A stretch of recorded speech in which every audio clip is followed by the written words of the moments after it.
Good morning, this is the Eager Beaver Show. You are listening to a True North Eager Beaver Media Incorporated podcast.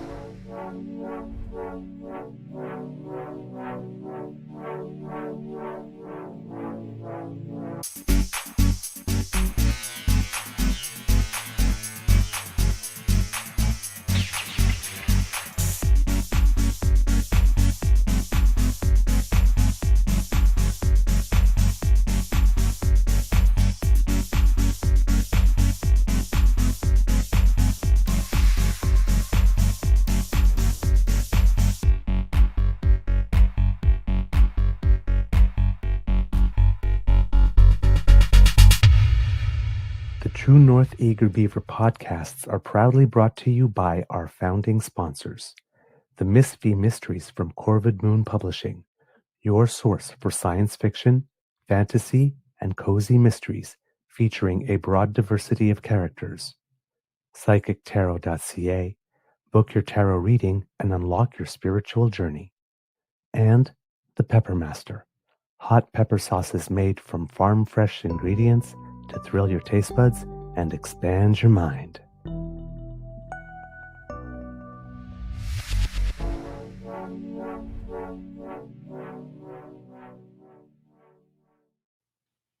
Well, good morning and hello, kids, and welcome to Season 5 and episode number 76 of the True North Eager Beaver Interview Project, or episode number 699 of the Daily Beaver Morning Show. 100% 696. Canadian. 699. 100% Canadian. I'm your host, the Eager Beaver, pronouns he and him. Hey, Mr. Beaver A. And with me, as always, is my good friend, Mr. Grizzly. Today, recording day is Sunday, July 20th, 2025, for later broadcast on Thursday, July 24th. That's Okay. why 699. You had me very confused. I know. There's a method to my madness. It is still madness, I admit, but there's a method. Okay. So yes, we're doing a little time traveling for you kids and cubs. But hey, we're here and we're having a good time. As you can see, Mr. Grizzly is definitely taking some wonderful time out here on the porch because it is Sunday afternoon and gorgeous weather. So how is your mental health today, sir? That's great, actually. I don't even have a hint of anxiety. And I start my new job tomorrow morning. And I'm like, yeah, okay, cool. I got a 7 a.m. meeting and I go from there. So, yeah, I'm chill. Now, of course, this will be in the past when people see this, but yeah. Yeah, I'm very chill right now, surprisingly. I last night I was going to bed and I thought, well, do I start to feel that Sunday anxious feeling, that many of us have? Now, my previous job, I never had that because I loved going to work every day. Right. So I wouldn't, Sunday would go, come and go, and Sunday night you'd be sitting there going, oh, okay, you feel it rising. I didn't have that. And I'm not feeling that with this job. Now, I haven't started yet, but Yeah. I'm not feeling any anxiety. Now, that might have something to do with age and wisdom and experience. Wisdom might be a stretch, but experience and age, those are certainly two things I can combine. So, yeah. Well, great. Well, you know what? I'm hoping it goes really, really, really well for you. And me too. First days can be a little chaotic. Oh yeah. It's not like they're going to dump a whole bunch of stuff on me tomorrow. Just getting Right. familiarized, learn where everything. First few days are easy in. Yeah. Well, hopefully, there are very, very, very, very nice people there. I have every reason to hope so. Yes, and believe so. Excellent. All right, kids and cubs, we have a guest for you today. Before we get to the introduction, I did not thank our founding sponsors, so the Pepper Master, the Miss V Mysteries from Corvid Moon Publishing, and PsychicTarot.ca. I know. I'm doing things in a little bit of a different order today. But we do have a guest, kids and cubs, and we are very, very, very excited. Our guest has been a songwriter for 51 years, has played gigs in the US, in Fiji, in Australia, and all across Canada, mainly in Western Canada, but including right here in Kingston, where the Beaver Lodge is. Our guest has toured for about a decade straight in cover tune bands, played countless clubs throughout Western Canada.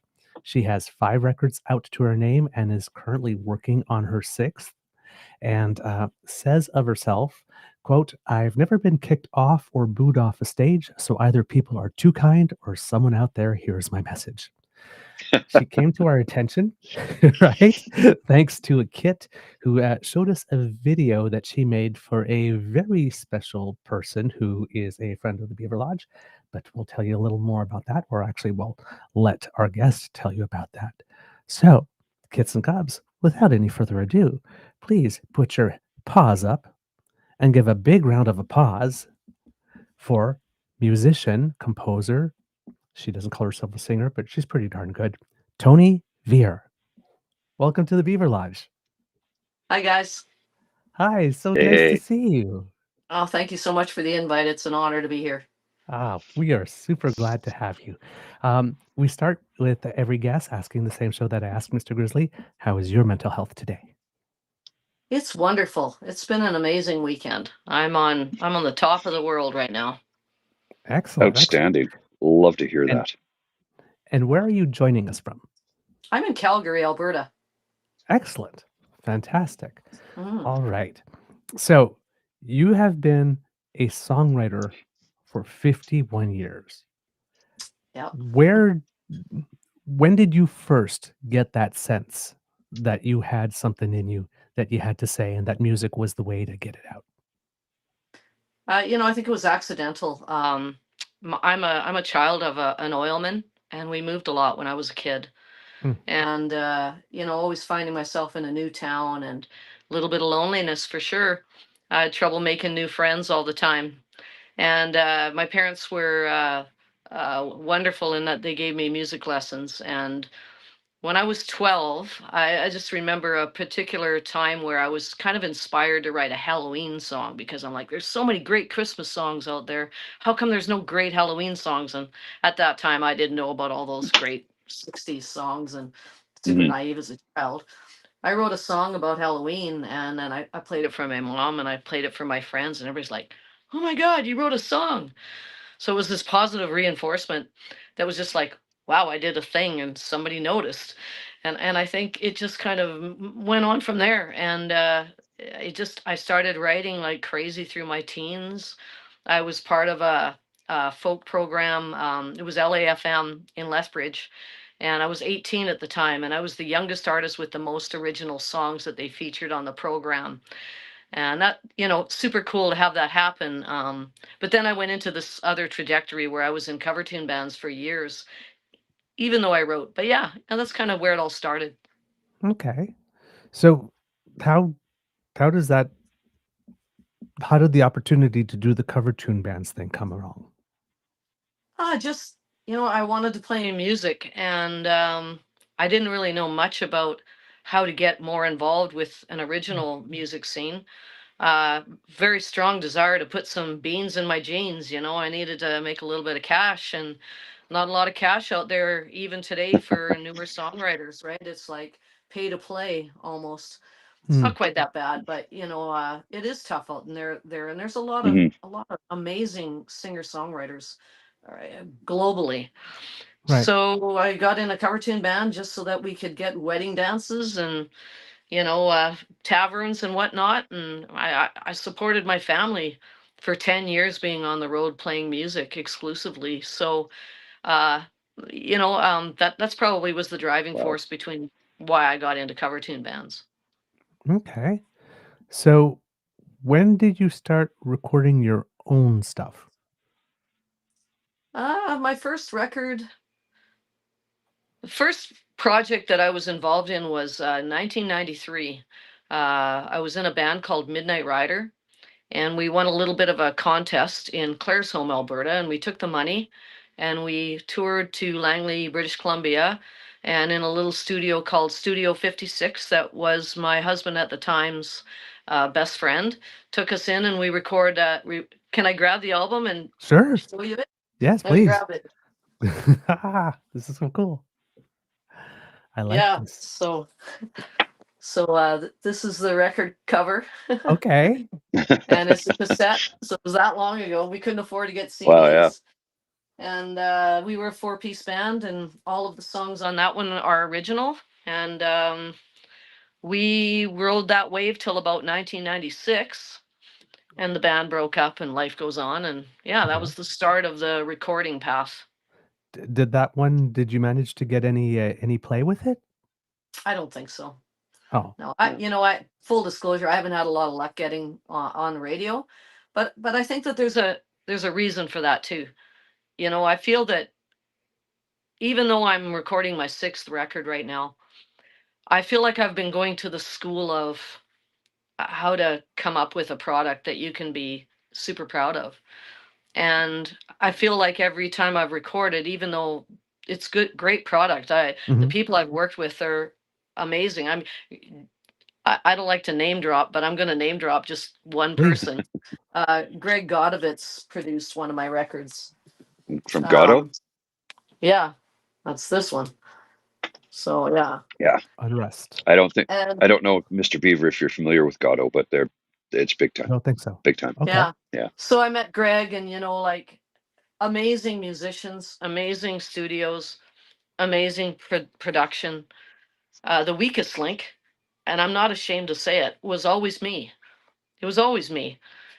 Just not really understanding studio or how to bring the best performance. So even though I'm happy with those products, Right.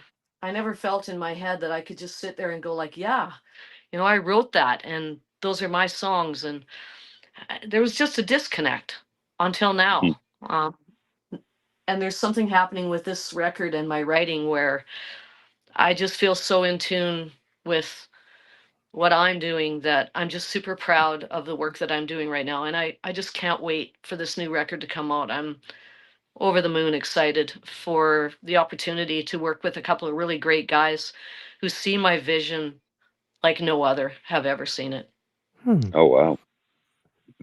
Can I ask, what was there an event or realization that happened that or something that just went click that makes it such that you feel that this particular work is like just in a whole other category or another level of you?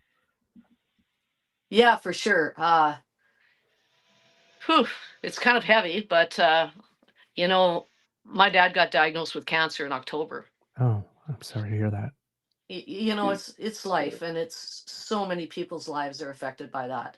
And I barely kind of sunk in, and then my sister got diagnosed. Oh my. Yeah. So, super life changing, right?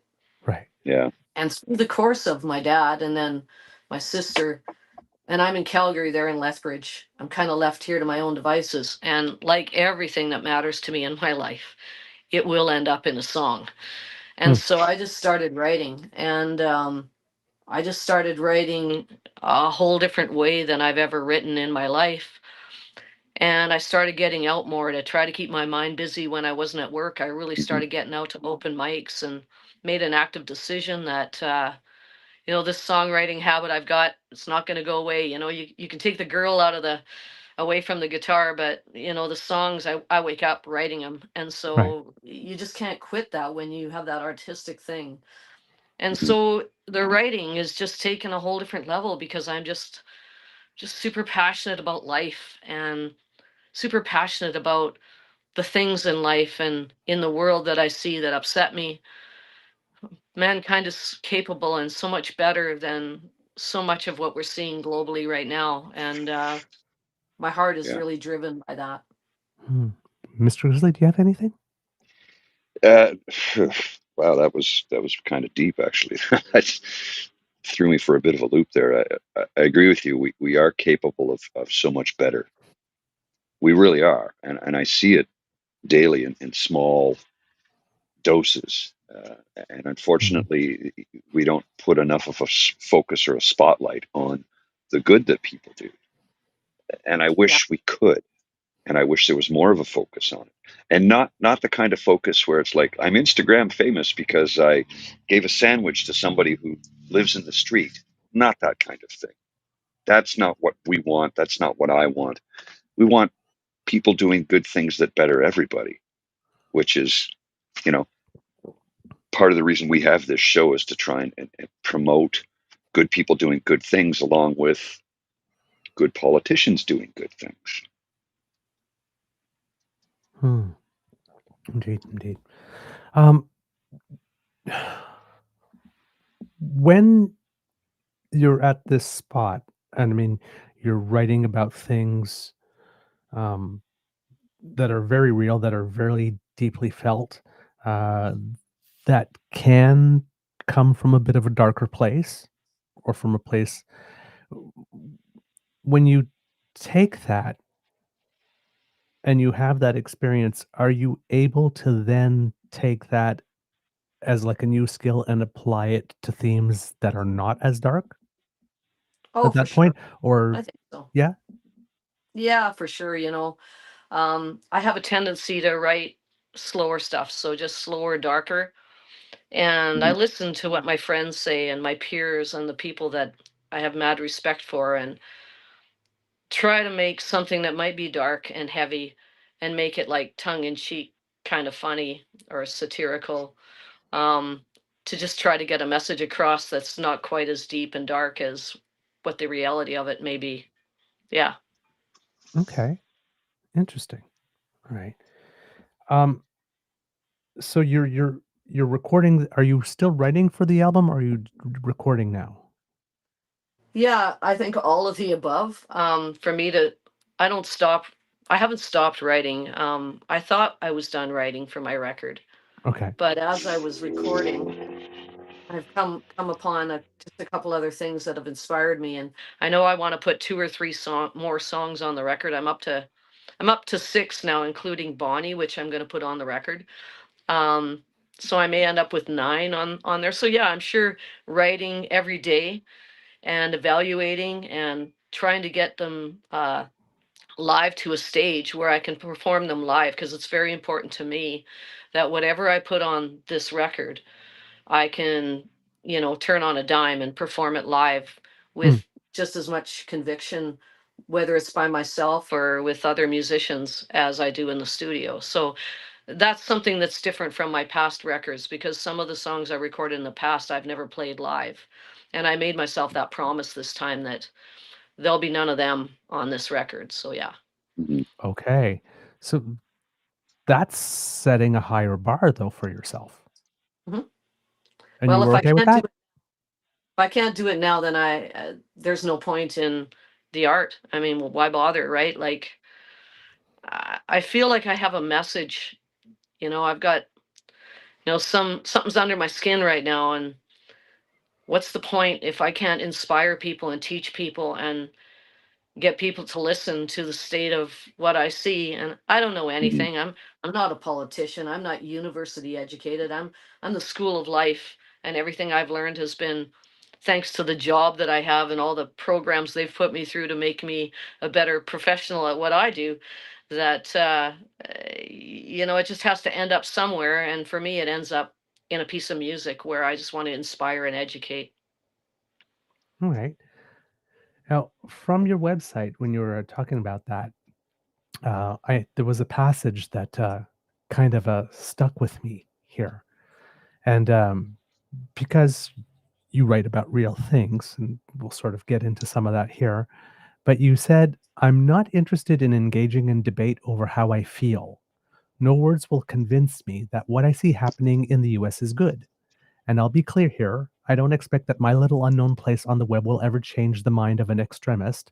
I do not care to waste my energy. What I do want is to inspire the 60 or so percent that just want to go about their day, living their life, exhausted by the news, the ludicrous antics going on in the US, to wake up and do something about it. Remember what I wrote earlier? We own the company. What I want to do is inspire the current leaders, or the wish to be leaders, to stop pushing our country and provinces so far to the extreme sides of the fence that the other side has to win and undo the damage."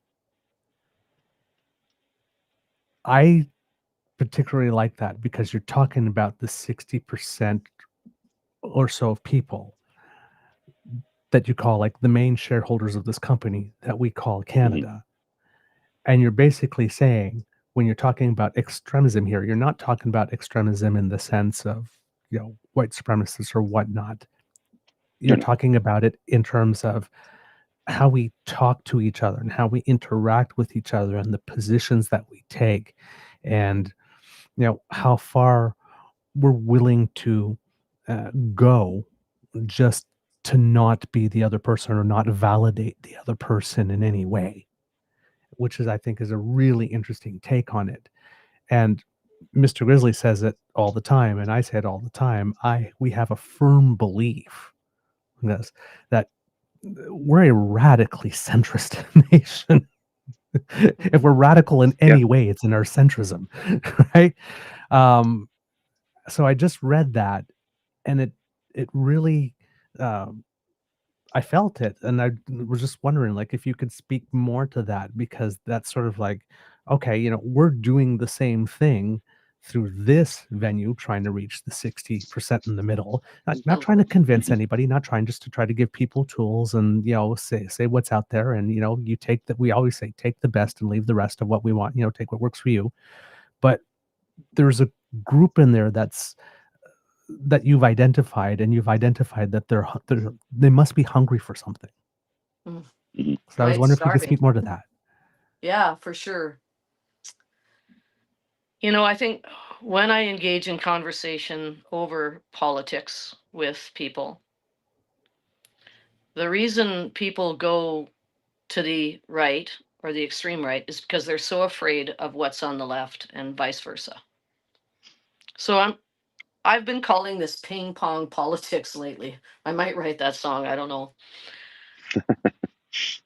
It's unsettling because there was a time when we were more unified globally, or pockets of globalization where we were more centralist. And there's just so much more peace and harmony in that.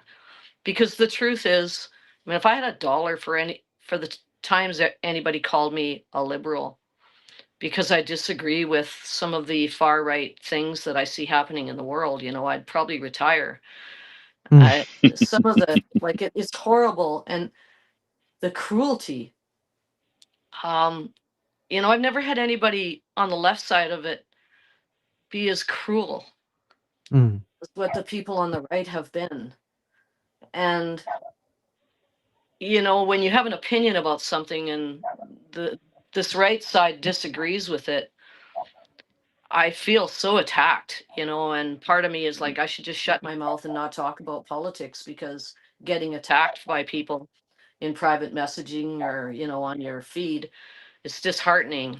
And I had to learn how to just it doesn't affect me today. Like when I first started talking about stuff, I first started talking about stuff when Trump was running the first time. And, I'll be clear about that. Like, I am scared to death, you guys, of that taking hold in this amazing country that we live in. But it feels like it's knocking on our doorstep. So, I hope I'm answering your question. I'm passionate about it because I think that the people that are more in that central realm, people just, let's put on some good tunes, man. I don't want to talk about politics today, man. Let's go to the bar and listen to a great band. Let's go to a movie, and all that's great. We got to do that stuff. But I know people that aren't even bothering to vote. It's like, get off the couch, man. If we continue to do that or not do anything, then it will be knocking on my door. And I'm scared to death of it. I'm scared. I have a wife, 23 years. I've lived through a lot of this that got us to today. And the fear that I could lose that, or I'm at threat of that, or my job and my life, it's enough for me to put my personal security, safety, whatever you want to call it, on the line to say, you know what, the buck stops here with me. Yep. and I want to educate. I want to inspire. That's Mhm. all. Yeah. One person. Can one more person just please go vote when the time comes and have a voice? Because the reverse is putting us in this area where we're threatened. Yep. Well, the extreme right count on apathy. Like Yeah. they want you to be apathetic. They want you to feel so dejected, so that no matter what you do, it's not going to make a difference. So why would I even bother voting?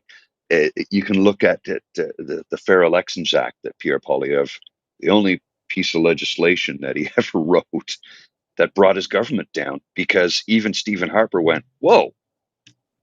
And that was designed to basically disenfranchise people for the most part. That Yep. was the idea behind it, and he called it the Fair Elections Act. Yeah. Particularly the young, the indigenous, and the poor. Yes, yeah. Yeah. Yeah. So yeah, I hear you. I hear you. What you're saying. We need to reach as many good people out there as we can, and there's more good people out there than people realize. But many of them are just. Uh, I think you alluded to it. People are tired of having to fight. It's like somebody says something extreme, and I'm like, well, I don't think that's a very good idea, and suddenly they attack you for it.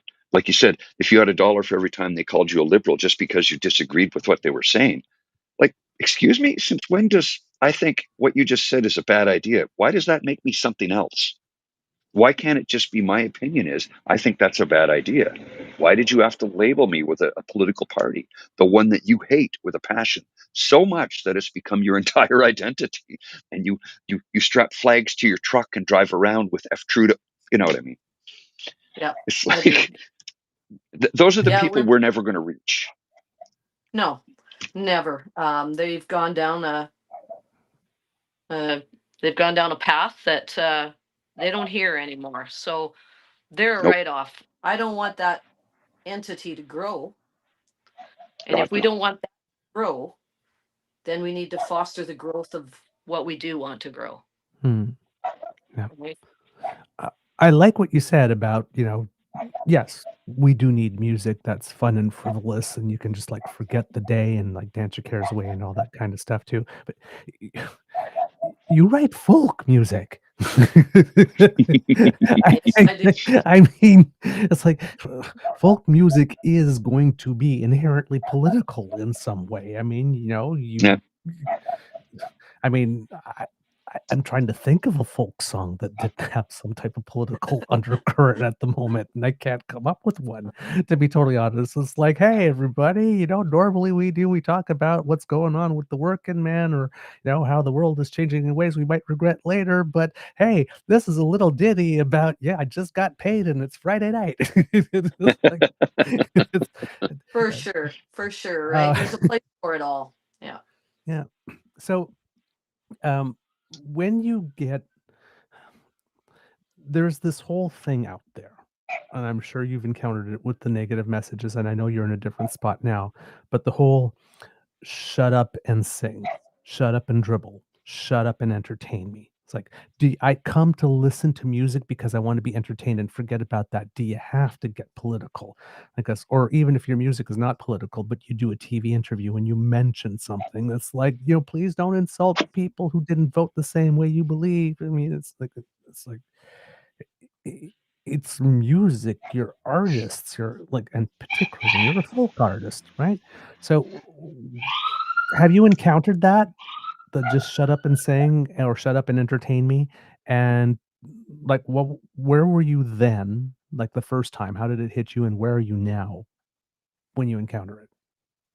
Well, for sure. Historically, that's when you start pulling out the cover tunes, like let's do some Merle Haggard, let's do some Beatles and stuff that makes you happy. I just give in. Um, um, I just played in High River, which is Danielle's hometown. And I was a little bit worried. I'm going to play in High River, and my songs are political. There's political messaging in a lot of my work. And I just decided to just do me. So that was before I'd resort to cover. Today, I'm like, I'm just going to be authentic. in what I do.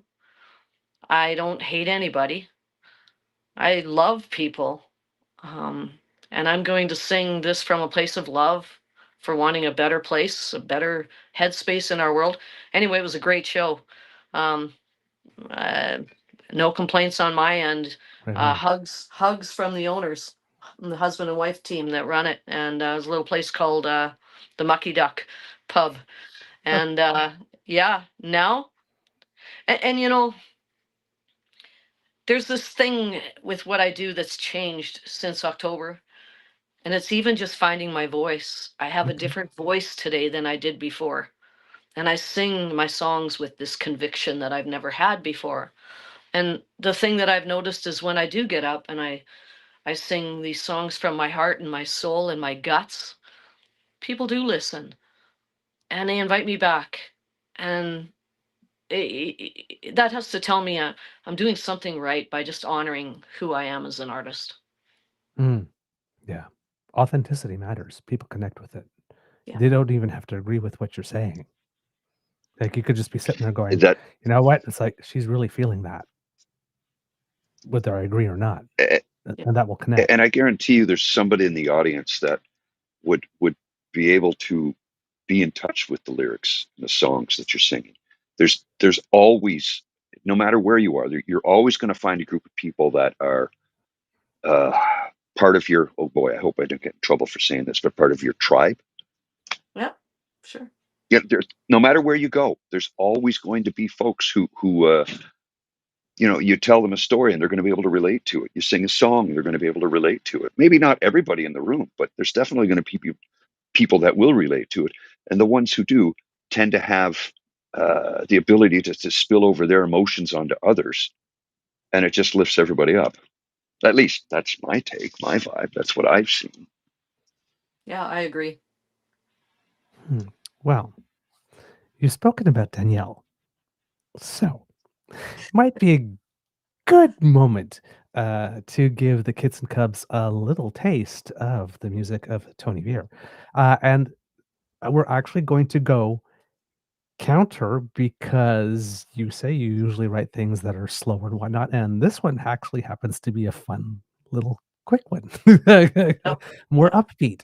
So, kids and cubs, if you will, please make sure that you have your favorite little bevy close to you, and please take the time to enjoy this one. Would you like to introduce it or speak to it a little bit, or do you want to wait until it plays and then speak to it after? Let's let it play. Let it rip. Let it rip. Okay. Here we go, kids and cubs.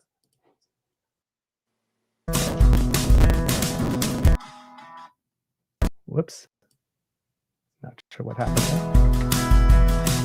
Well, hello, Danielle.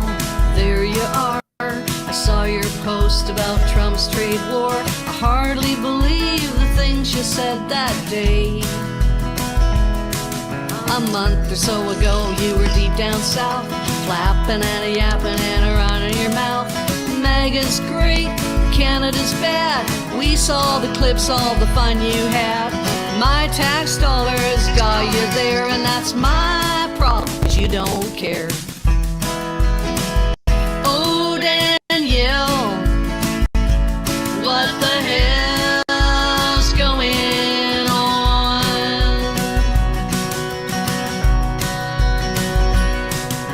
We all love jobs, we like to get her done. Reality's you're barely number one. You got enough votes to get you through, that's true. You're just a DI with a dotted line. Yesterday that might have been fine. The way things are going, your momentum's not growing at all. You're helping start a movement, Alberta needs improvement. A lot of us don't think you can do it. Oh, Danielle. Hello, can I speak to Danielle? What the hell's going on? What the hell's going on? If the scandal in healthcare wasn't enough, if the opposition didn't call your bluff, if you just paid hard-working folks what they're worth, quit fueling up those pickup trucks and approving coal mines for the bucks and doing things behind our backs and making poor folks pay the tax. Oh, Danielle, what the hell's going on? What the hell, Danielle? Love it. Love it. Love it. That was good. That was good. I like that. Okay. First time you performed that one in public. I mean, what's going on? Full 'Cause that disclosure, was- I haven't played it in public yet. Oh, okay. Okay. There's enough of me that's a little bit nervous about it. You know, I voted for Danielle Smith. All right. I did. I believe in fiscal responsibility and all the things that the conservative historically, you know, lots of things in the conservative wheelhouse. Right. But she's just, to me, and the people that in my tribe, the people in my, you know, wheelhouse, they feel that she's just aligning so much with this far right rhetoric down south.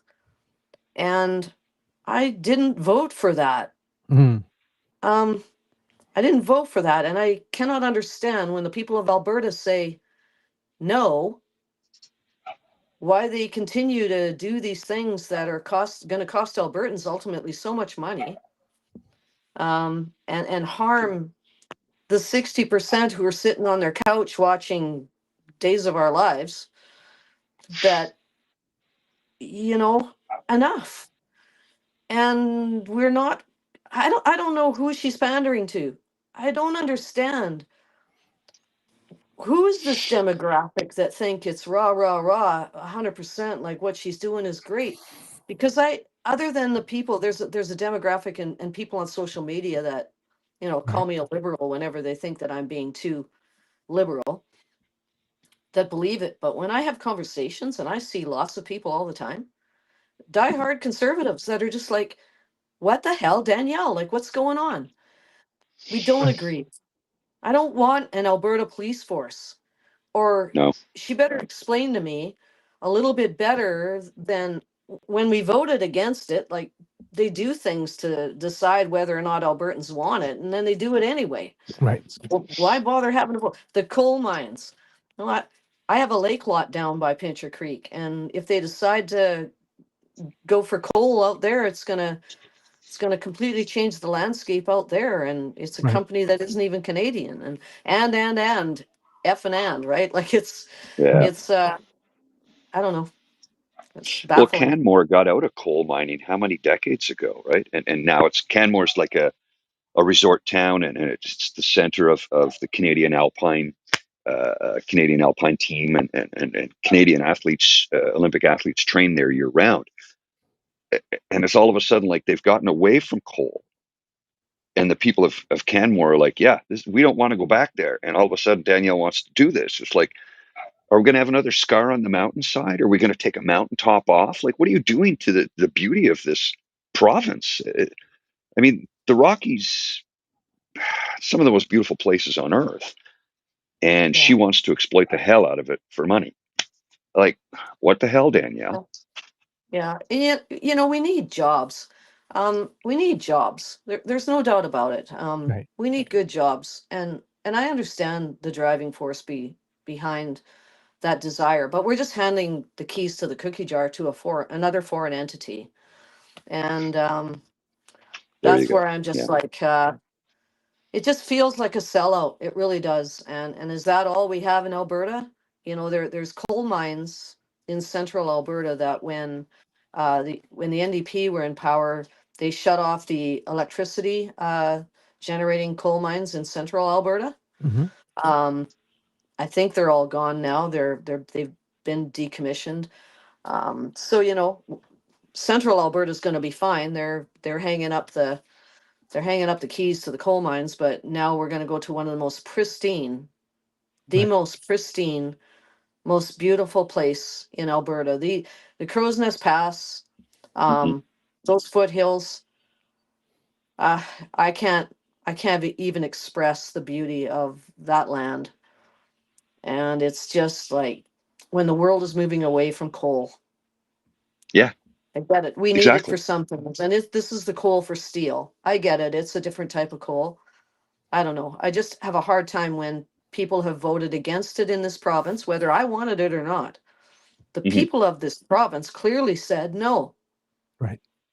But here we are, because it doesn't matter if the people say no anymore. It doesn't matter what the people want anymore. And that's the government. That's what's happening in government. It just seems that they do what they want once they're elected. And there doesn't seem to Well, be a way to hold them to accountability for what they're I doing. think if what you're saying is correct, they do what they want once they're elected. But I think it's less they do what they want. They're doing what they're told by their puppet master oligopoly, right? Yes, absolutely. Yeah, absolutely. Yeah. Absolutely. Yeah, whoever's pulling the strings. Hmm. I am the thing with the Crow's Nest Pass that jars with me is that she just pulled the rug under the renewable sector because it apparently creates a blight on the natural beauty of Alberta. But yet she wants to go to one of the most pristine areas and create a blight on the natural beauty, not for something renewable, but for coal. Yeah. I It, it- I digress, I know, but that's when you're talking about that, that's the first thing that comes to me, you make it so clear, now, and then I think, "Okay, then how does that jive with the thing that she said 15 minutes ago on this issue?" And your brain short circuits, right? Because you can't get together, which gets back to the thing where that Mr. Grizzly said and you said, right? It's just trying to create a public square where that 60 plus percent could hang out and just make it so unpalatable to be there that everybody does go home and watch Days of Our Lives because Mhm. it just requires a whole lot less effort. You just put your head Mm. down and hope it blows over. But like you mentioned, that's not going to happen. People have to get up. As we said on our show, democracy is something that you do. You got to get up. Yeah. Yeah. Gee. Um, when um, when you're composing at the moment, where you are now, was what are the types of things that are going around you that that you pick up that make you think, well, wait a minute, there's a song here. Everything. Really everything. Um, Couple of songs that I've worked on in the past. Something will strike me as, for example, when my daughter was in grade 9, Hmm. she was coming home from school and she comes in the house in a panic. She's like, "Mom, the guy next door is mowing his lawn in his underwear." And I'm like, What?" And I go outside and I look, and sure enough, our next door neighbor John is mowing his lawn, and he's in his underwear. It's like he forgot his pants. He forgot his pants. And I just thought to myself, well, he's not hurting anybody. It's just underwear. It's like a Speedo, but it's Mhm. underwear. And I'm just like, that just sounds like a great opportunity to talk about my neighborhood. And so I wrote a song called John that's about my neighborhood. And recently I had to get a CAT scan, a CT scan on my wrist, and I went straight to the hospital after work. And so I had on my steel-toed boots. I had on this jacket, which is like my favoriteest jacket in the universe right now because of my Canadian flag. Right. And I got my ball cap on, and this lady across the waiting room just yells at me randomly. She's like, "Hey, are you a farmer?" And I kind of sat up and I looked at her and I'm like, "Well, yeah, sort of. I'm a song farmer." And so I came home and I wrote Song Farmer. Ah. So, you know, Nice. and I don't know if you guys are familiar with the philosophy. It's a bit of a global movement right now. HOP principles, so human and organizational Yes. performance. Okay. and the intersection between workers and what drives them to make the decisions that they make. And the old game in industry where it was blame and punish versus can we seek to understand in order to kill less workers on an annual basis in Canada. I'm in health and safety in my real life. Hmm. And I love health and safety. It's very near and dear to my heart. So I wrote a song about HOP principles because historically, when a worker hurts themselves, they get fired or they get in trouble for the mistake that they made, instead of us seeking to understand which can keep this from happening in the future. And so I came home after a seminar and I wrote a song called Don't Shoot the Dog. And it's very much about fix the fence. Can we just fix the fence? Why do we have to shoot the dog? And it's about workers in historical from a historical viewpoint, trying to teach people again why we don't want to do that anymore and why we want to fix the fence instead. So I try to find inspiration in truly in everyday things, and that's my driving force. I want to be able to write a song about everything, even going back to the late '90s. Had some things happen in my life, and I had quit writing. I made a conscious decision, like I'm done writing forever. Okay. Music has only messed with my life. It just causes more trouble than it's worth, and I quit.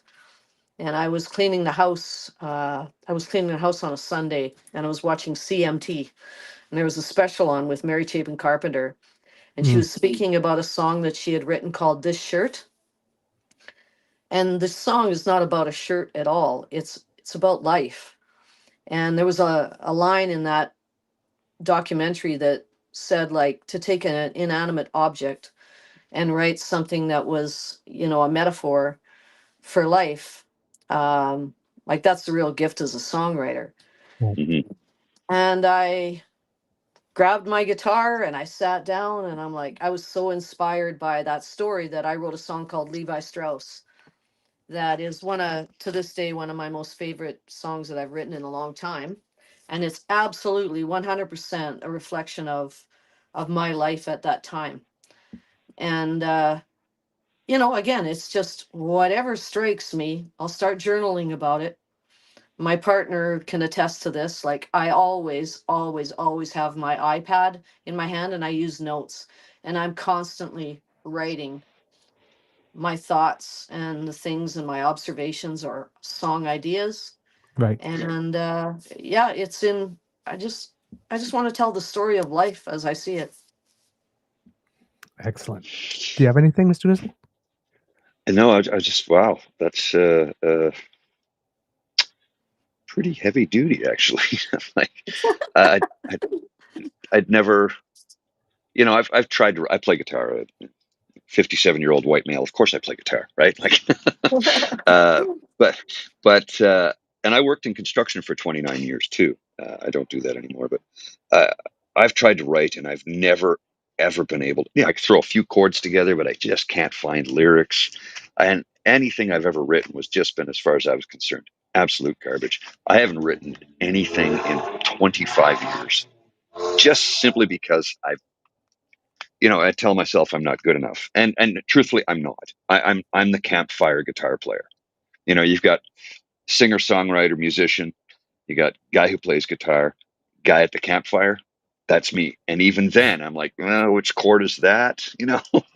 So to take, like you say, an inanimate object and call the song that title, and then write something about your life around that. I wish I had the ability to do that. I wish I had the ability to. I don't. I don't. And so my hat is off to you. And I'm a little envious that you have that skill set and the ability to write about your life and put it to music, because I can't do it. I just can't. I wish I could. Yeah. I think the real art is in the editing, which is something that I was not very good at for my previous 5 records. That's the truth. It's like you write something, you're so proud, I did a thing, and you don't know how to edit. And then I always go listen back later, and I'm like, I wish I would have had this line. I wish I would have had this word. And I'm I'm working on becoming a very fierce editor in my own work. And my partner is hilarious.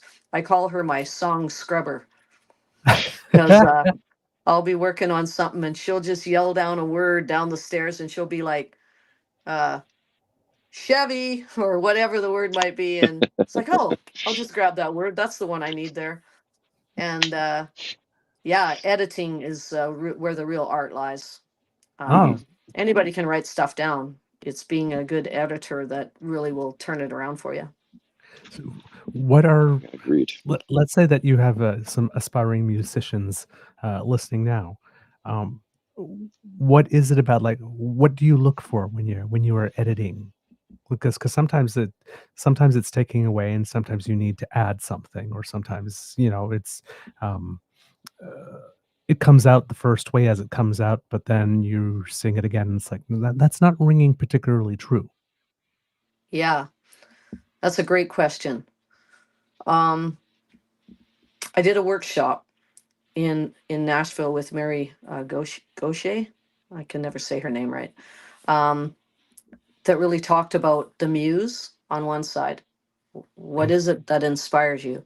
And you should never, in my humble opinion, shut down the muse. Let it go. Okay. Scrambled eggs and ham all day long, like Mm-hmm. whatever, right? Let it sit and go back and do the editing. And I don't know if there's a time when you could definitively say, I'm done editing and this is the done deal. But Mm, there's a time when you're writing where when you perform it and you're kind of polishing a little bit for a live performance, where it sticks and you're like, yeah, it's just like it's like any kind of art, painting, anything. It just sits at a certain point, and you need to just pay attention to when that moment happens, and you need to be like just open. Don't rush it. Just follow your heart and your soul. You really know when it's done. And if there's any little inkling in your gut or anywhere, your brain, that says I'm not quite done, listen to it. That's your intuition right. telling you. And I think, human beings, some of us are really good at listening to our intuition and our gut.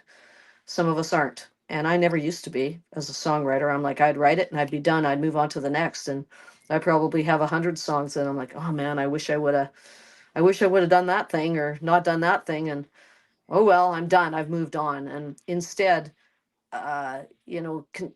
attribute the past songs and records I've done as the university of learning how to do the thing. And I'm okay with that, Mm-hmm. right? Like Right. we all had to learn somewhere. I didn't go to school for music. I learned to play as a kid. I haven't done much for songwriting either. Right. Um, I've done a couple workshops and I just do my thing. And it's it's just real. It really is who I am. And I don't aspire to be like anybody else. And people are either going to like it or they're not, but I'm not going to not be who I am in order to try to get likes. Right. Good stuff. Something you said a moment ago that reminded me. John Mellencamp, when he was still John Cougar Mellencamp, when he wrote the Scarecrow album, he sat down and he wrote over 200 songs for that record, and then Wow. went through and filtered. And he said, I was going for spontaneity over exactness. He said, so I'd write a song because I'd have something in my head. I'd sit down, I'd write it, and I'd put it out, and then I'd move on. And I just wrote all these songs, and then I went back and revisited and picked the ones that I thought I could do something with. And that's how that album came to be. And I mean, that was the album that made him everything, right? Like Right. Pink Houses. I mean, that was a big, big record for him. I love But that yeah, it record. was what you said. Oh, it's a great record, start to finish. But it was like you said, just write everything, write it down, put it out, make it happen. You go back and do your edit and see what comes from that. And that's something that not everybody's capable of. No. Many, And many, I many, many mean, artists aren't. yeah. Like I'm a nobody. I'm a nobody. I'm a nobody in Alberta. I haven't done anything profound or amazing. I'm just this girl that has a little studio in her basement and go to work every day. And I hope this record gets a little bit more traction because truthfully, my super top secret plan of my life when I reach the point where I do retire. I want music, and that's what I want to do. And that's what I'm building right now. And I hope I get some airplay. I hope I get some festivals because I love this more than anything in my life. I love performing. Mm-hmm. I understand that. I do. Now, you've given me a perfect segue because you say I'm a nobody, and well, I don't particularly believe that's true, at least if it ever was, which I don't think is true, but certainly not anymore. Because Yeah. you have written something, you referenced it earlier, a song named Bonnie, that a lot of people seem to have very instantly connected with. I don't know if you've ever written a piece that you've had that type of reaction, but so what is Bonnie? How did it come about? Because and then let's just start with that because I got so many questions. Yeah. So, like you guys are learning about me, I'm very interested in what's going on in politics. Right. And I know that what's going on in Battle River Crowfoot is legal. This is how people that lose their seats get their seats back. Very conservative riding. It's a shoo-in, right? Pierre's going to win.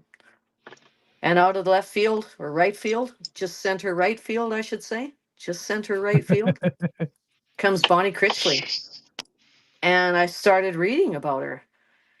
And the more I read and the more videos I watched, I was just filled with this sense of the courage Yes.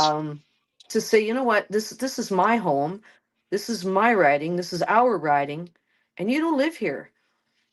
And what she's saying that he's going to win and they're never going to talk to him again really resonated with me because even though it's legal, is it just? Is it right? And it isn't, in my humble opinion. And that community, that riding needs to elect Bonnie, period. And as I read through, I could feel it in my guts. It's like, well, this is going to be a song. So I sat down and I just started writing based on the things that she was saying, her passion, her words. I don't know her. I've never met her. I didn't hear about her. I didn't have a clue who she was till she just popped up on my feed one day. And I sat down and I wrote Bonnie. And that song took me 15 minutes to write. Wow. It was just like, blah. There it goes. A little bit of editing for sure. Little bit of editing. And I posted that video because I was inspired by her courage and her guts to take on the status quo.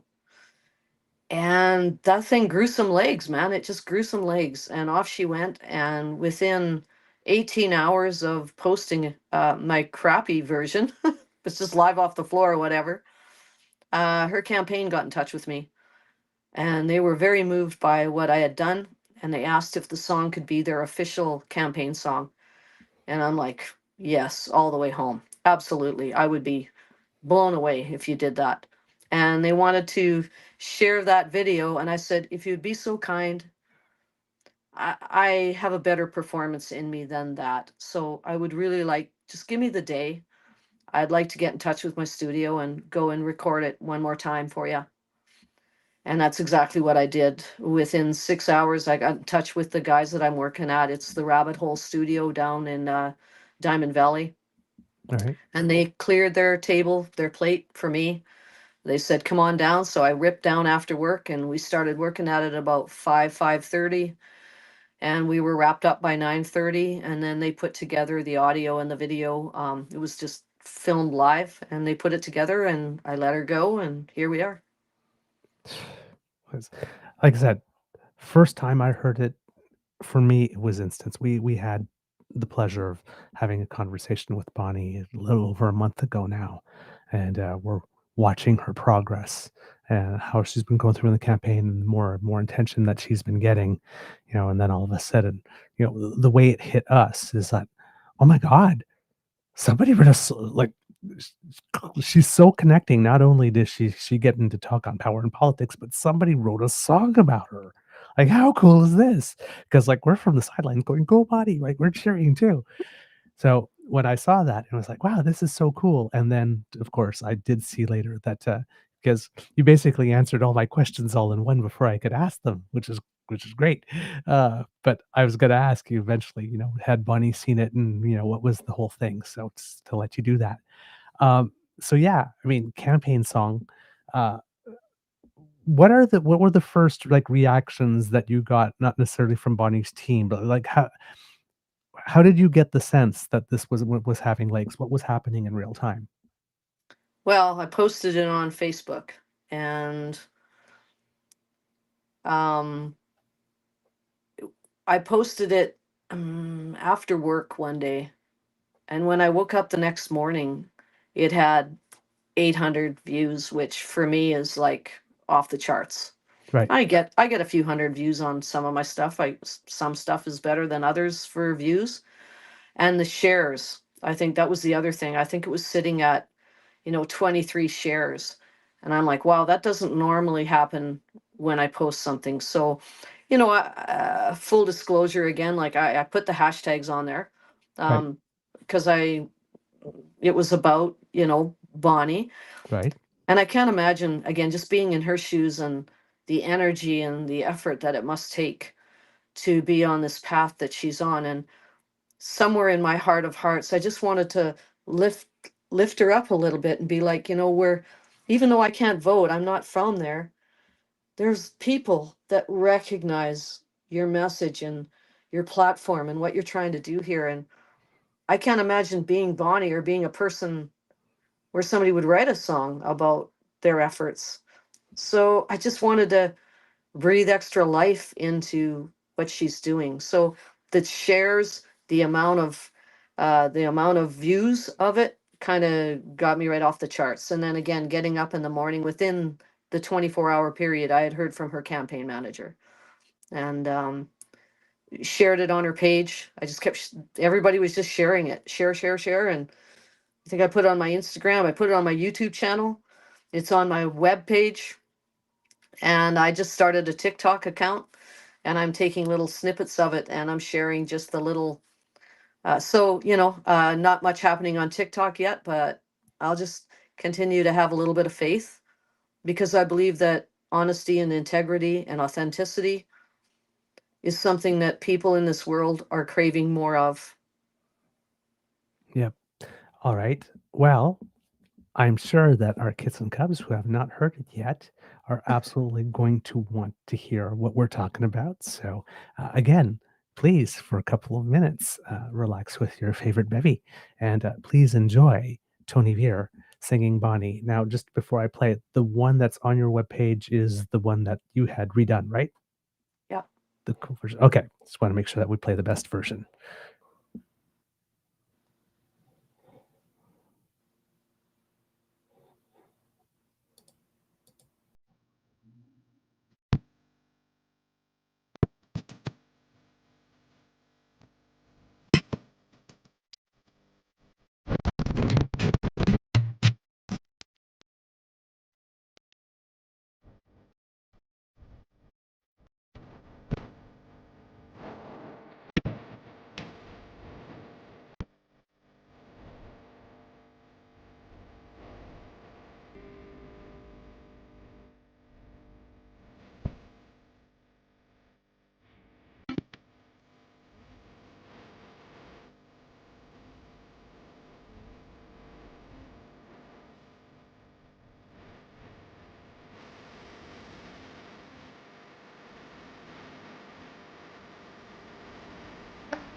real, but she likes.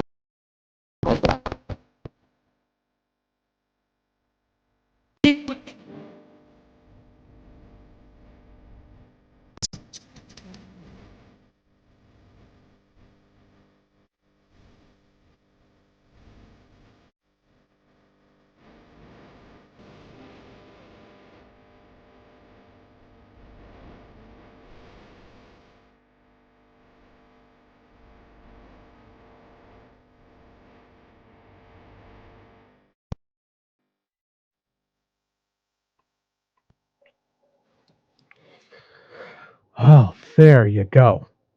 That was absolutely fantastic. What did you think, Mr. Grizzly? Sorry, I just had to unmute my mic there. I've watched it a few times since you sent me the link. I love the song. Each time I hear it, I connect with it more, and it just it's a great piece of music, great message, and the thing that resonates is Bonnie's going to listen. You know, Bonnie's going to speak when the others won't. She's going to listen at the same time, and we know darn well the major opponent she is facing off against in this election doesn't know how to listen and refuses to. So, yeah, I think you hit the nail on the head, Tony. My hat is off to you once again. I love it right from start to finish. Thank you. There's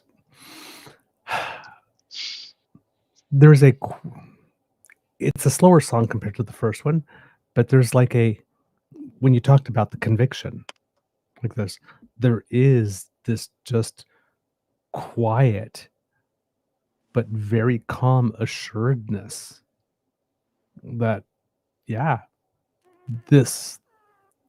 if you vote for her and if she does win, this will indeed happen. And you are convinced of it. Like I believe it when you sing it. And I think that's probably the thing that most struck me because, it's a quiet song, right? Yep. And yet I'm listening to it and, you know, when you're getting up into the chorus, like I'm feeling it right in my solar plexus.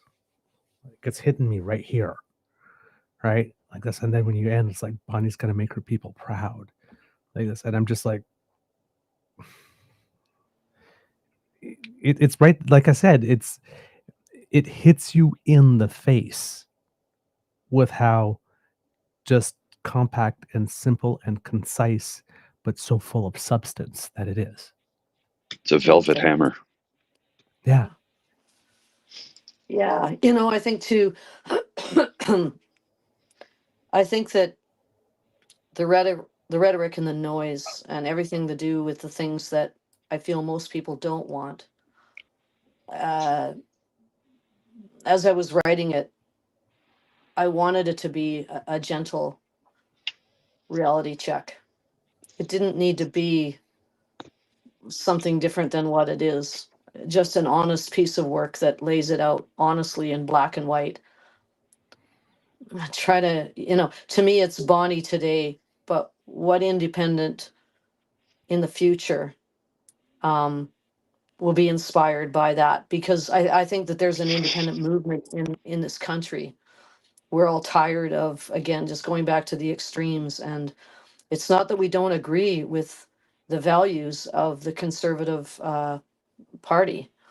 There are many values that many of us believe in. But it's these other things that are coming in through the back door that are just kind of embarrassing, and not the politics that are going to drive our country forward. It's going to turn us into the dark ages, like what's happening in the US right now. It's a horror story to me. Agreed. Mm-hmm. Agreed. Yep. They've taken the progressive out of the party, right? They were progressive conservatives. Now they're just, what was it that Aaron O'Toole described them as? Social conservatives. And I went, whoa, what?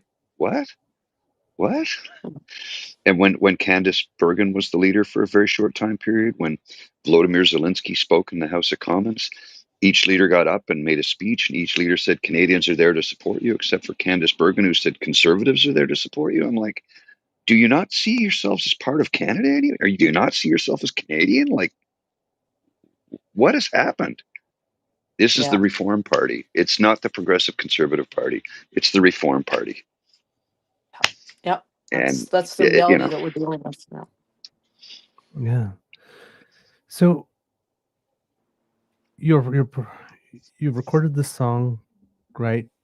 Bonnie's taken it. You know, she's making it her campaign song. Where do you think this can go? You know, I've let her campaign manager know that if they want me to come and perform it live at any of the things that she has going on, I'm happy to do that. I mean, honestly, I haven't got a clue where it's going to go. I know what this opportunity has done for me as an artist. I just feel like it's given me a little bit of, bounce in my step as well, because when you do something that resonates with people, other than yourself and your two dogs that sit in the studio floor and listen to you all day long, it gives you some validity, to what it is you do. And as much doubt, and I think that's by our very nature, a lot of artists, I know myself for sure, like, I'm the best person I know at doubting myself. I'm the best person I know. I'm the front of the line, beating myself down with a stick all the time.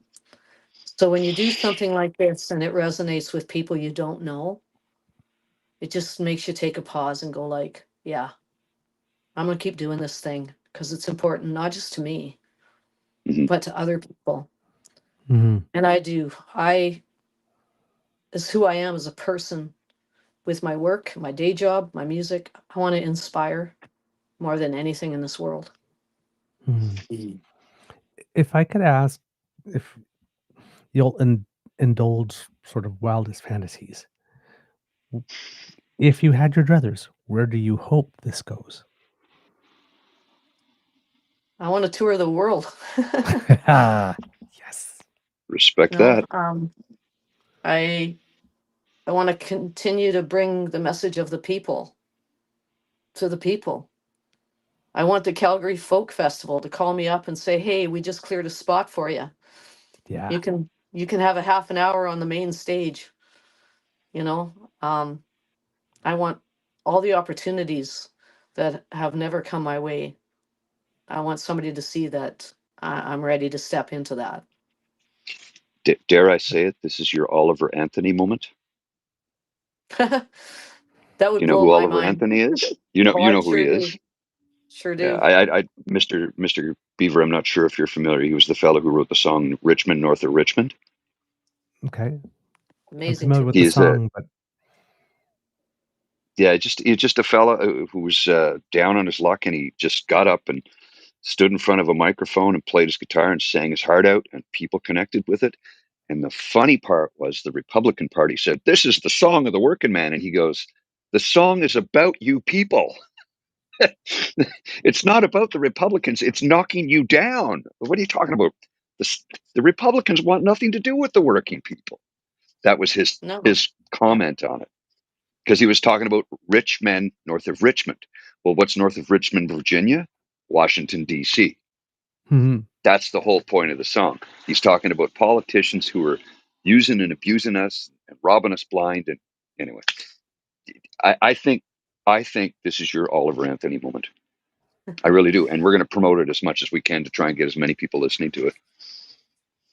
Yeah, I put the call out. People, I would love it if radio picked it up. There's got to be a spot for it on radio. Oh yeah. I don't know if it's political or not, as much as inspiring people to just listen a little bit more closely to their hearts. And I've sent it out to a few places, but I'm a team of one. And I don't know nothing.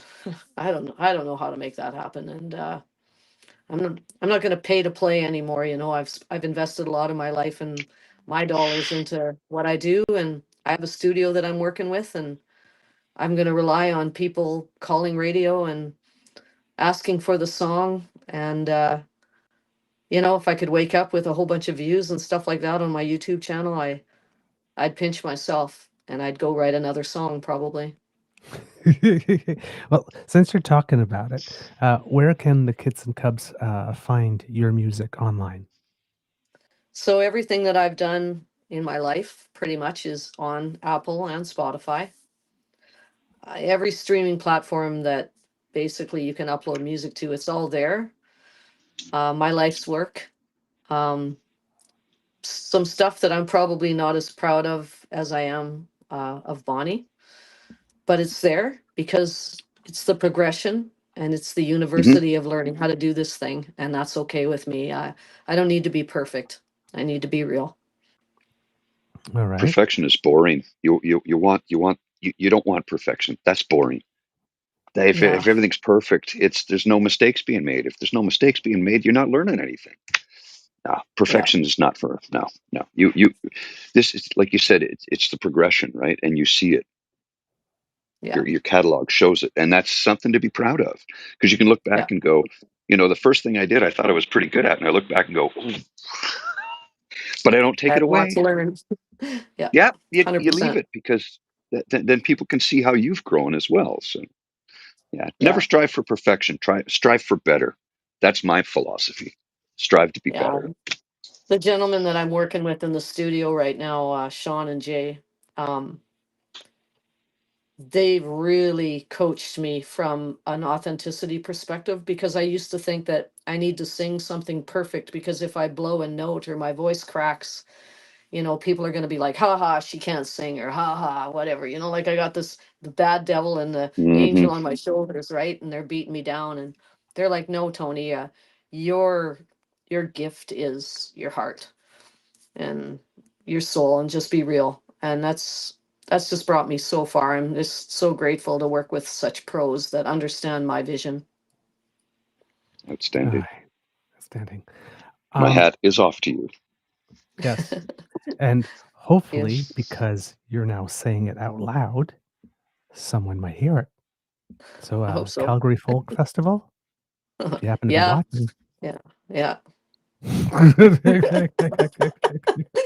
If you That'd be can't find awesome. Toni, write Touch. us. We'll get her the message. Just call. Call now. Yeah, yeah. We'll even throw in a free set of Ginsu knives. Call now. That's awesome. Right um, on. before we go, there's two things I wanted to ask you because there's something you said earlier, and I want to come back to it. Because you mentioned you had stopped writing for a while. What made you come back? Well, the Mary Chapin Carpenter Mhm. documentary got me to write Levi Strauss. And I went into quite a writing binge then. Um, when I haven't written, uh, probably suffering from depression, without a doubt. Mhm. I've had some things in my life that have brought me to pretty low places. That's a great place to write from. You might not end up with something you want to publish, but it's a great place to work stuff out. Um, Yeah, it's very therapeutic, right? it is, you know. I think the people where my music does like resonate, and some of the people that are in my life that have been my supporters. One of my dearest friend, Carla Olive, she's an artist on Vancouver Island. Uh, I'm pretty sure she's dragged me through the last 15 years of my life, getting me to find my voice and to continue doing what I do. It's getting outside of my own head and listening to that inner voice that says you're not good enough, Hmm. and listening to the people that care about me and that hear my message saying, we need more of you, not less of you. And that is the louder voice that I hear today versus beating myself down because I'm not good enough. Those Mm, people.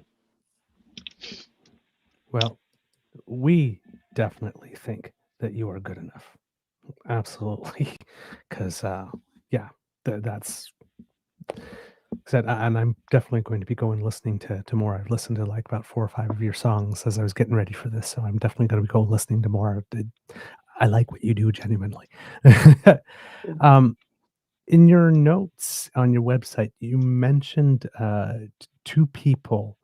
So to close on a sort of like a fun note, one of them is Pam Tillis, Oh, yeah. apparently, who you've had an opportunity to meet, and she had a few things that she said to you. Yeah, I met her in 1989. I think she was just breaking into the music scene, and she had Don't Tell Me What to Do was the song that she had charting at that time. And I was doing a festival, the Ivan Danes Cowboy Country Music Picnic with my band. And she was sitting out in front of the stage. I didn't know who she was because she was just that new.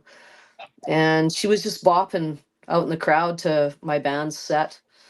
And we had done a song called All Because of You that I had written at that time.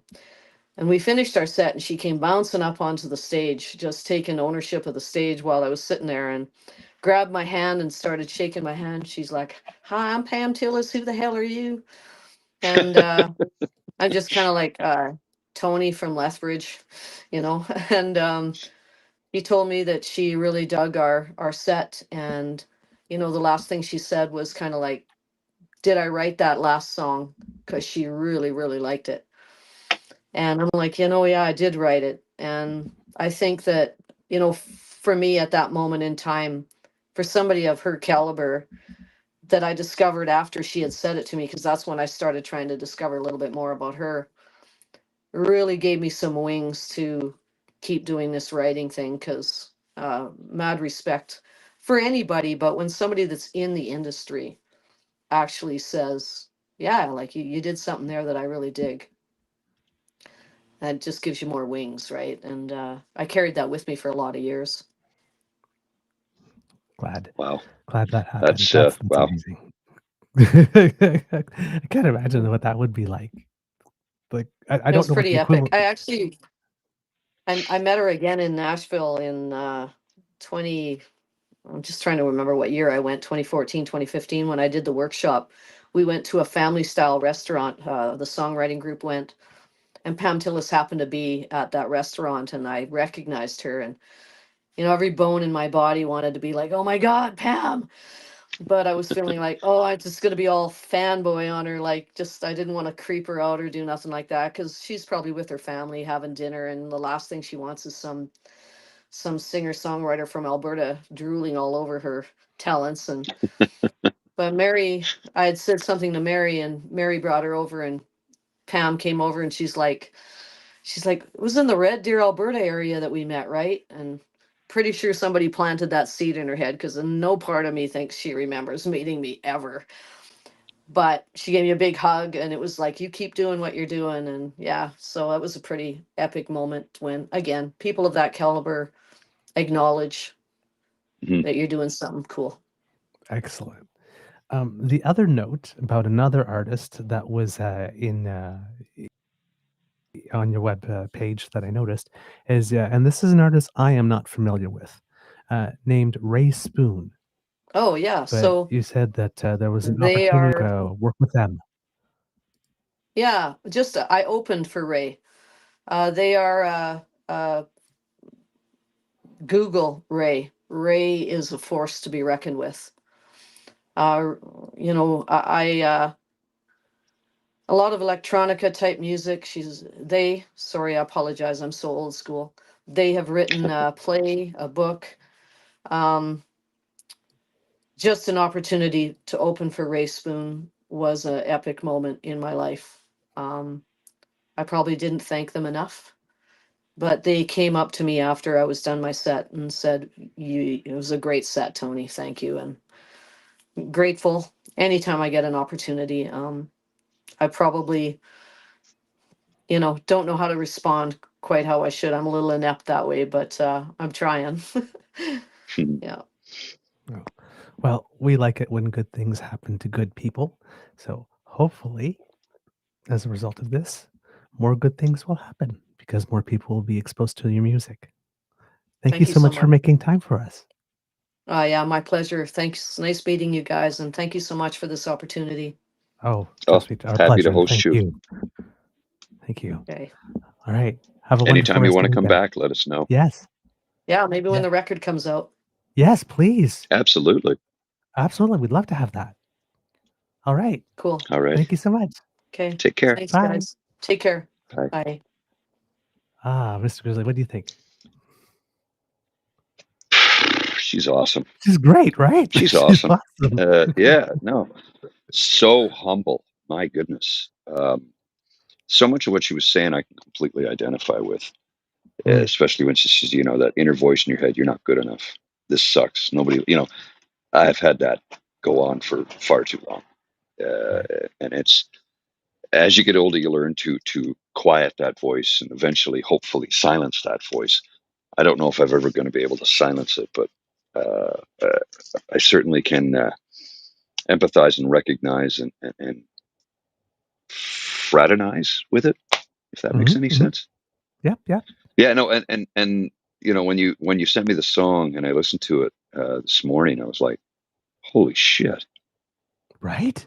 It's such a soft and tender song, and it's so heartfelt and so meaningful, but also telling some truths at the same time, which is, and she said it took her 15 minutes to write it. And I'm like, you're a songwriter, my friend.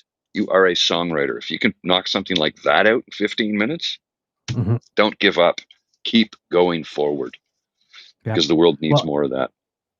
And in this day and age, with the way social media works and the web, it's like there's no age anymore, right? It's not Canadian Idol anymore, where it's like you can only enter if you're 30 or under. Like this is like a good song can come from anywhere, can come from anyone, and anyone at one point can just capture a moment or how people are feeling, and that's what going viral is all about these days, right? You happen to catch a moment, ride a vibe, catch a feeling. You're the right person at the right time with the right thing, and boom. Oh yeah, no, agreed. Yeah. So, whatever the equivalent of going viral in Canadian numbers are, is like, I hope she goes viral. It can be in the millions. Don't kid yourself. There's 42 million people in Canada. If it connects with 1%, Right. Exactly. Well, you're right, actually, because we're listening to the song in the context of Bonnie Critchley specifically. But if there was no Bonnie Critchley, right? Just if this was just a song about someone named Bonnie, the themes and whatnot still resonate and connect. They still resonate. Yeah. Absolutely. It just has an extra layer of it has an extra layer of what's the extra heavy layer of there's a word I'm thinking of and I can't come up with it right now. Significance. Significance, yes, but there's another term. Anyway, I'll come up with it later. All right. But you're right, because it's connected to a specific person in a specific time in a specific moment. In case of Canada and Alberta, a specific place, right? It has all of that. But I don't see why anybody in South Dakota wouldn't turn around and say, I love this song. Yeah. Oh, yeah. No, it'll connect with anybody from that respect. Right? Yeah. The themes in it are just great because everybody at some point or another is sitting at home or whatnot and thinking, like, is somebody going to say something at some point? Right. Well, and in this case, you've got two people. Right. There's two people saying something, right? Bonnie got up and that inspired Toni, and Toni got up, and this will inspire a lot of people. Yep. This is a new movement, Yeah. That's why we say democracy is something that you do, right? Doesn't matter where your inspiration comes from. Yeah. Right?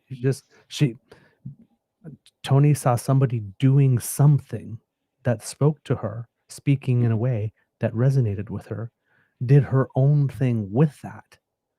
And now this rarely happens, but both things are connected because often the person you write about doesn't hear about you, haven't written about them. Right? That's oftentimes, yeah. So but now these two things are together, and now there's Bonnie's thing, and then there's Tony's thing, and now there's Tony and Bonnie's thing too. There's a third thing now that lives as a result of this that's been created. And as you mentioned, if whatever happens, like somebody else might, see somebody, wow, she did that. Well, you know what? Oh, this thing happened, and well, wait a minute, I got a song in me.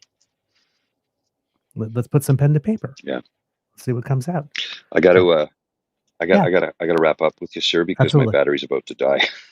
Absolutely. Down to 20%, and it's fading. All right, kids and cubs, that's the end of this episode of the True North Eager Beaver Interview Project. We hope that you loved this conversation because we love bringing it to you. A little bit of a change of pace for us, but hey, a nice palate cleanser every now and then is a very, very good thing, especially when we have a chance to profile some Canadians who make us proud. It's kind of a theme on our show. Remember, sharing is caring and word of mouth is priceless. So please tell your peeps and poops all about us. Share our content with a little word of yours because you are influencers in your own circle. So let them know that you see something over here that they should probably take a look at as well. Now, kids and cubs, if you would like to make sure that you do not miss an episode, you do not have to, thanks to the lovely sponsorship of the Ray Girl, who has sponsored our pod page. That is podpage.com/TheTrueNorthEagerBeaver with a hyphen between each of those words. And if you scan that QR code or go over there, when you see the subscribe button, when you click it, when we have something fresh off the bandwidth, it comes to you, especially if you are on the go and can't watch us live. Well, our ears only version tends to be very, very handy. That way you can keep up with us and get through your day. It's win-win. And kids and cubs, if you would like to help us in yet another way, then you need to make like Kit Elaine and Kit Cassie and surf on down to the True North Eager Beaver Media Incorporated YouTube page where we have 3 buttons for you. 1, like, 2, share, and 3, subscribe. Give them a little tickle. It makes us happy when you do, and it helps us with the algorithm. So thanks for that. If you would like to help us in yet another way, we do incur some costs to bring the show to you.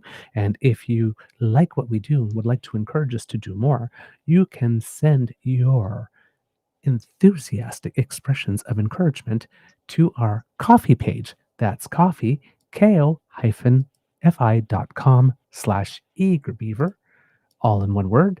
And there you can leave a little tip. And for some reason, the thing will not come up, even though I am clicking on it. So if you are watching, and Mr. Grizzly might be able to make the QR code come up, there it is. If you scan that, that will bring you to our page, and we thank you for leaving a little something in there. And if you are doing the Buy Canadian thing, well, TrueNorthEagerBeaver@gmail.com is our email address. And if you send us a little something there, bank to bank, your transaction is 100% Canadian. You avoid the US CE Tech Bros, which is always a good thing. And win-win, again, we get 100% of your donation. So thank you so very much for your generosity. And thank you to everyone who has sent us something over the course of the month. We very, very much appreciate you. And every little bit helps. TrueNorthEagerBeaver@gmail.com is also our email address. So if you would want to communicate with us, to send us some show ideas, some guest ideas, let us know what you think about the show, good, bad, or ugly, some constructive criticism. That's always helpful.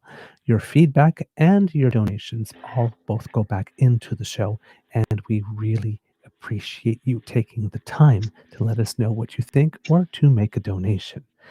And kids and cubs, if you want to reach us on our socials at True Eager, at the Blue Sky Beaver Lodge, and also on the Shitter, True North Eager Beaver on Facebook, or right here on our YouTube page. If whether you are watching live with the DAMFAM or on your own time, please leave a little comment down below. We read absolutely everything that you send us, even though we're not able to necessarily respond to everyone. Kids and cubs, because democracy is something that you do. Again, mypcalberta.ca. Please go there and sign the petition. Very important. Also, Kits and Cubs, I believe, oh no, the date will have been passed for that one at that time, so I will not announce the petition, because it closes on the 22nd. And we are the 24th now when you are listening to this. I always have to remember that when we project into time. Mr. Grizzly, do you have some words of wisdom? Just get out there, spread the word, and help support Bonnie and promote this song. If you like this song, help Toni. Help Toni so we can help Bonnie. Absolutely. And if you happen to be listening at home, Kits and Cubs, Toni Vere, TONIVERE music, all in one word.com is her webpage. And if you go to YouTube at Toni Vere, again, TONIVERE is where you can find her music. So please go there, listen to it. And if you are so inclined, share the music and share the love and share the message. All right. Could be a tough world out there, kids. So please be kind to and gentle with yourselves. I guess I'm the one that's going to have to cue the cock from where I am. All right. Here we go. You are listening to a True North Eager Beaver Media Incorporated podcast.